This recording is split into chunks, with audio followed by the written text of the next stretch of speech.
I always thought the worst thing that could happen to me was getting lost at night. I was wrong. The worst thing was being trapped in a moment I couldn't escape, one that would haunt me forever. It was December 19th, 2022. A cold night in Housecaste Village. I was drunk, too drunk to get home alone. I did the responsible thing. I called my friend, a girl, to pick me up. I thought I was safe. Then he called. A guy I knew, nothing serious. He asked where I was, insisted on coming even when I told him not to. And before I knew it, he was there. I told my friend, he's here, let me go with him. And she did.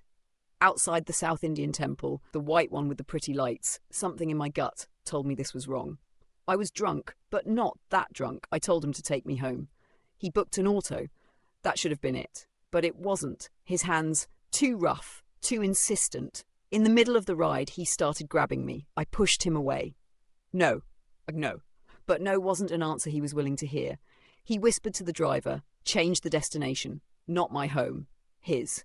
By the time I realised, it was too late. What happened in that room, I don't have the words for it. I don't think I ever will. My body wasn't mine anymore. He took everything.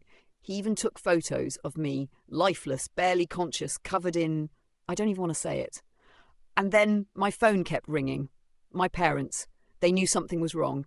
He looked at me and said, "Pick it up and I'll tell them exactly where you are, with me."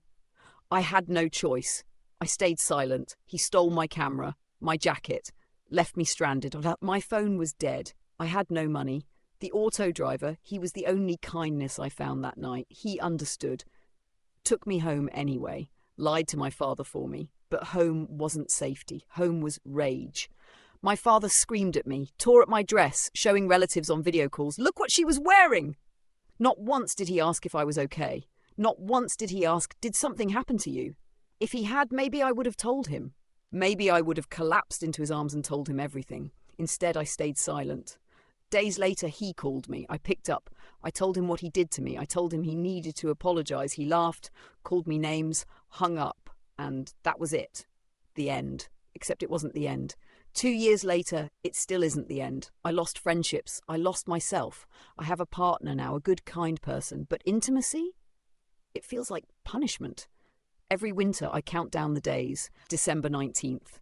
Then my birthday the next day. A reminder of what was stolen from me. I wish I could forget. I wish there was a way to erase it, to wake up one day and be her again, the girl I was before that night.